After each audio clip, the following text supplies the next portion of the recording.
Story 1. There I was, Detective Mike Thompson, 10 years on the Madison, Wisconsin police force. It was October of 2019, a night that would change everything. I was on a 12-hour shift when the radio crackled, cutting through the silence of those empty streets. Attention all units, report of a suspicious individual at 257 Oak Street. Middle-aged woman, disturbing behavior, possibly armed. She'd been going house to house, saying bizarre things through doors or doorbell cameras. It's calls like this that end with the strangest outcomes. The fear of the unknown, the not knowing what's coming. I arrived at the address within minutes. On the porch stood a man, eyes wide, hands shaking. "Thank God you're here, officer!"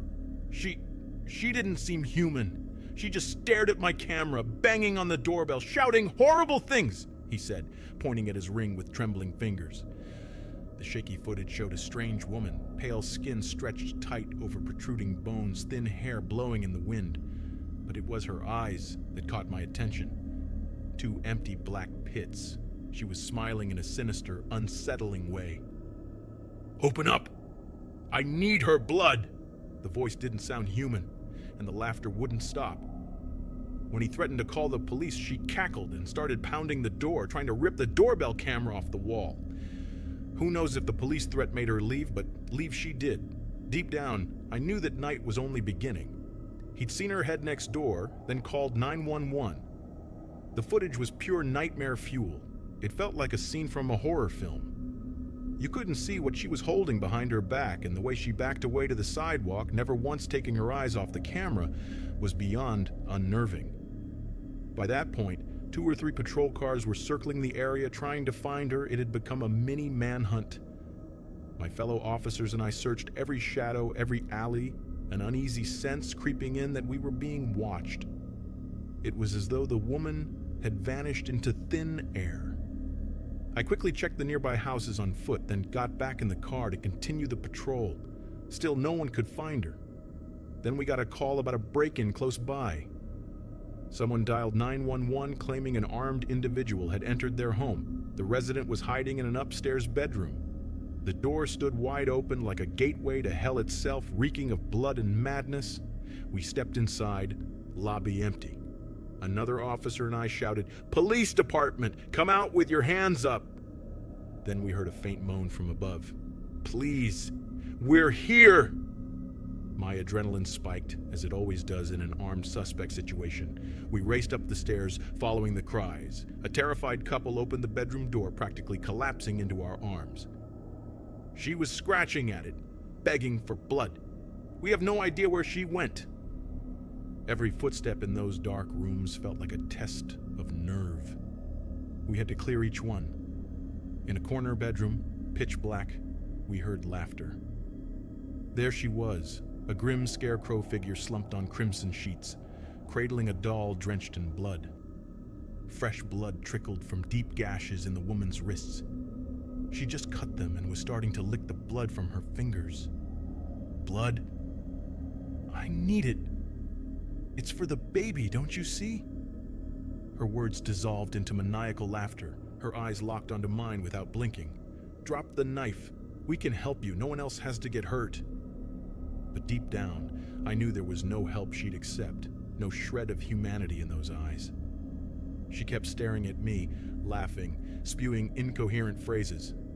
My nerves were on a razor's edge.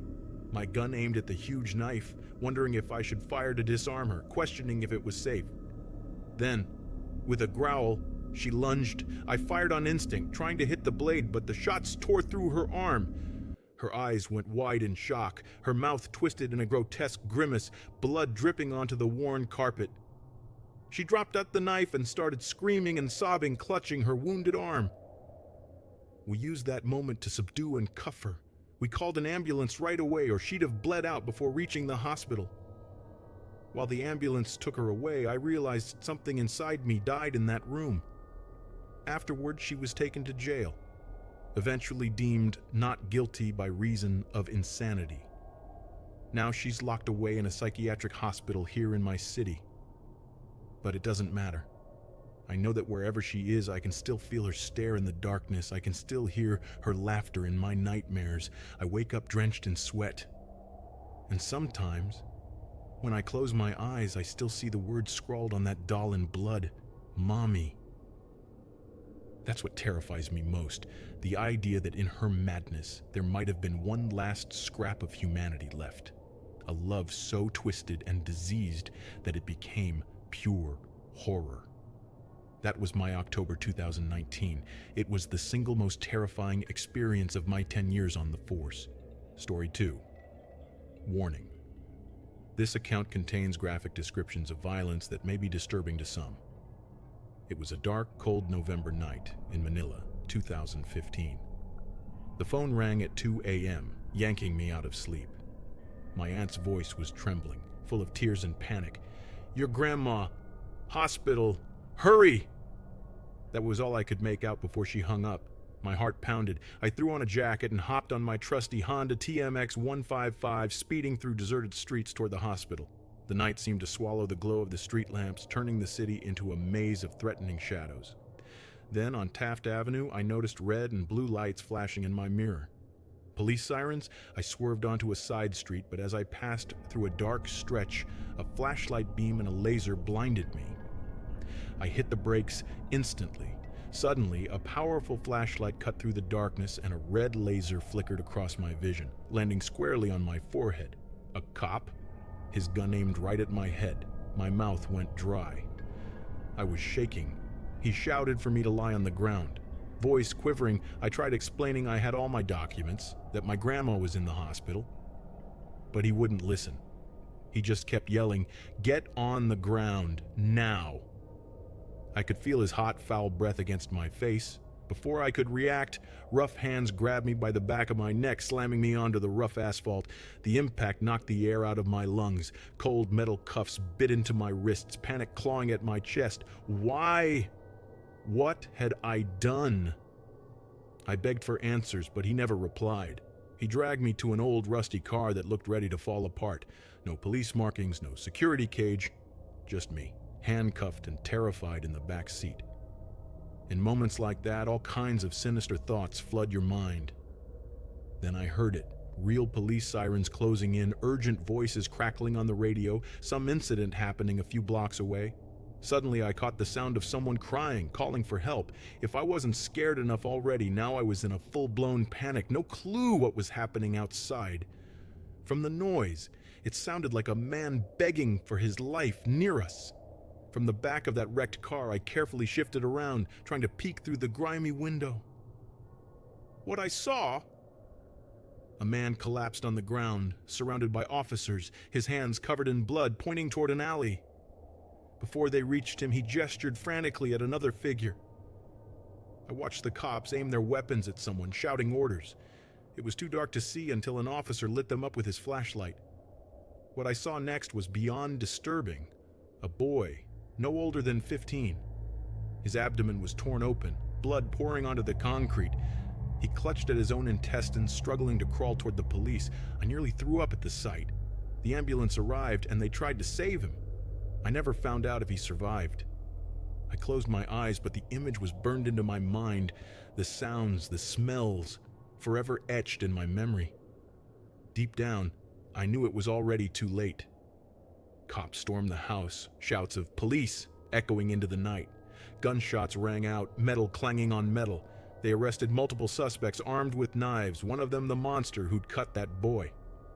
They emerged, dragging cuffed men with blood-stained knives gleaming under the squad car lights, a sickening spectacle unfolding before my wide, horrified eyes. Suddenly, the car door opened. A real police officer shone a flashlight on my pale, sweaty face, his eyes going wide as he saw me. "What are you doing here, son?" I stammered.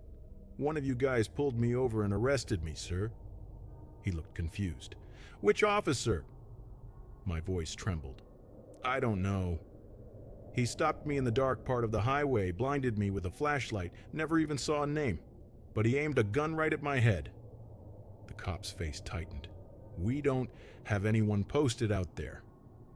When the story hit the news later, I realized I'd almost been abducted for use as a hostage if a drug deal went sour and they needed leverage. Getting pulled over or arrested is scary enough, especially if you've actually done something wrong. But what if you've done nothing at all and you see those lights in your mirror late at night? When you roll down your window without a second thought, thinking it's the police? And the next day's headlines announce a mutilated body found by the roadside? I'll never know what might have happened that night if the real cops hadn't shown up. That question still haunts my nightmares, because sometimes the worst horror hides behind a shiny badge and uniform. So the next time you see flashing lights in your rear view, think twice before rolling your window down.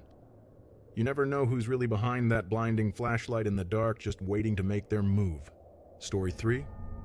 There are bloodstains that never leave your mind, even after 15 years as a Minnesota state trooper. The winter of 2012 taught me that the hard way. It was one of those bone-chilling January nights, the kind that makes you question why you ever chose to work the frozen highways of the Midwest. I was patrolling I-35 just north of Minneapolis around 2:30 a.m. Usually I'd keep my cruiser tucked behind some shrubs to catch speeders, but at that hour, I wasn't too worried about hiding. I was switching patrol spots and pulled into an abandoned shell station at mile marker 147. Something felt off. Two vehicles, a dark blue 98 Chevy Impala and a red Ford F-150 pickup, were parked side by side at this shuttered gas station, which had gone out of business 3 months prior. No lights, no movement, just that unsettling quiet that makes every cop's instincts scream. Weird things happen at that time of night. I positioned my cruiser so I could see both the vehicles and the highway. I was sipping coffee, watching the steam rise, when I noticed the cars were empty. 15 years of experience told me people don't just leave their vehicles at a closed station at 2:30 in the morning without a sinister reason. I got out, hand on my Glock, and approached the vehicles, knocking on their windows and shining my flashlight inside.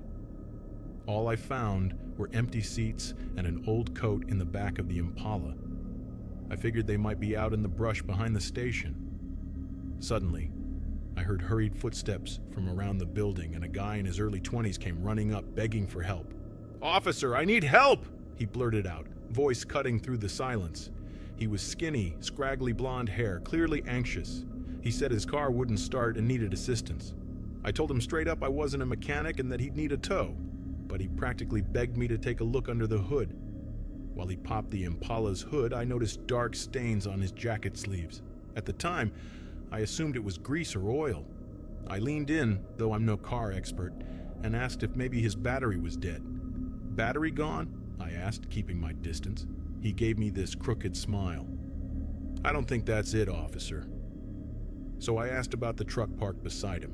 He claimed not to know whose it was, said he'd just pulled over looking for a portable restroom or something in the back. Right then I had this gut feeling something was very wrong. That's when I noticed him glancing at something behind me. I turned and saw another man coming at me with a knife in his hand. Training kicked in. My weapon was up before my brain fully caught up. "Freeze! Hands where I can see them!" The knife wielder, a bit older, wearing a hoodie, went rigid. He dropped the knife, and the younger guy immediately raised his hands as well. I called for backup on the spot, keeping my Glock trained on them.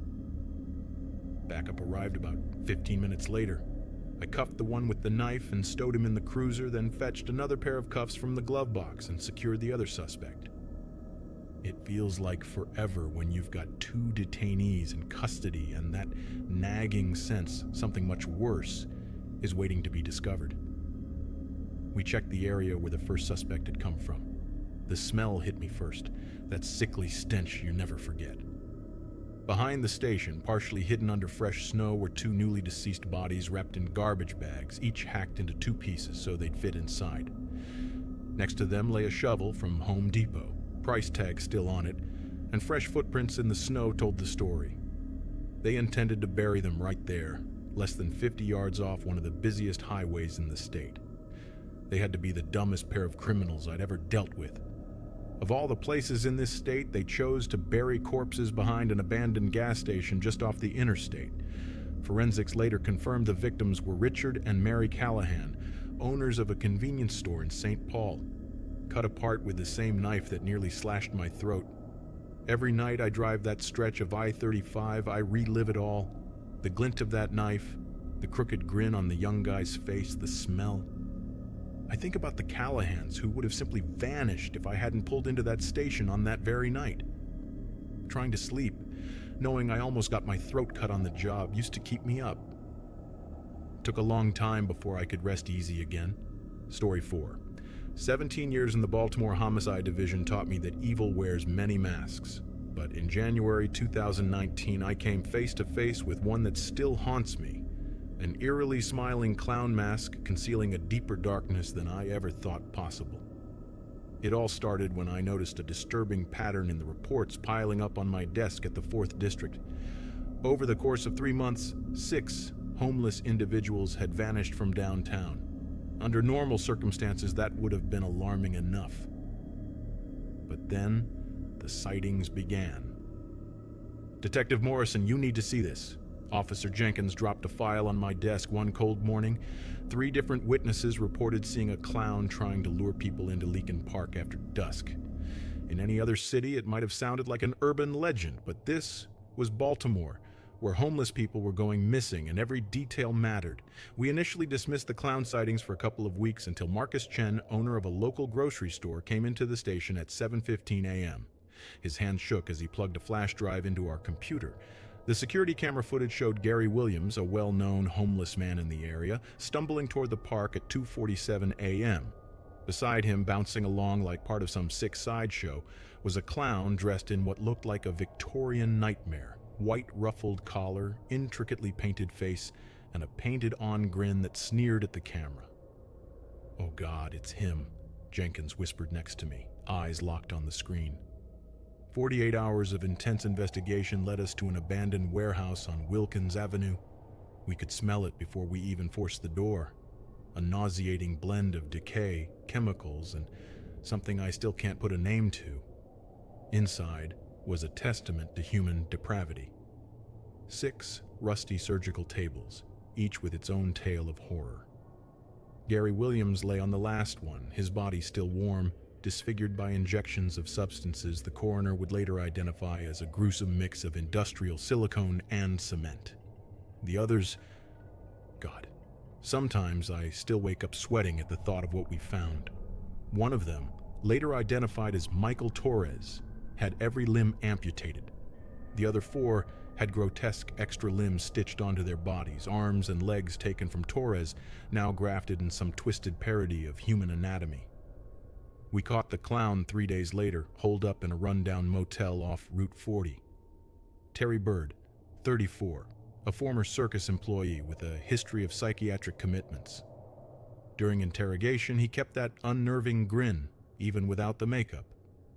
"The ringmaster has a vision," he sing-songed, rocking in his chair.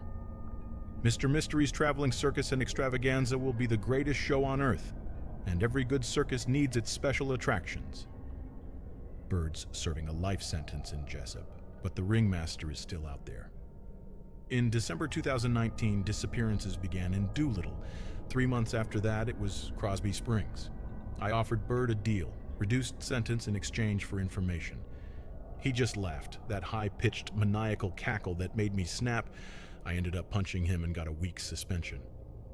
He said he quite liked the cell. It's cozy. My fingers still ache on cold days, a reminder of the bones I broke in his face. Today, 4 years later, the FBI is offering a $10,000 reward for any information about the ringmaster. Status: partially solved. Mastermind still at large.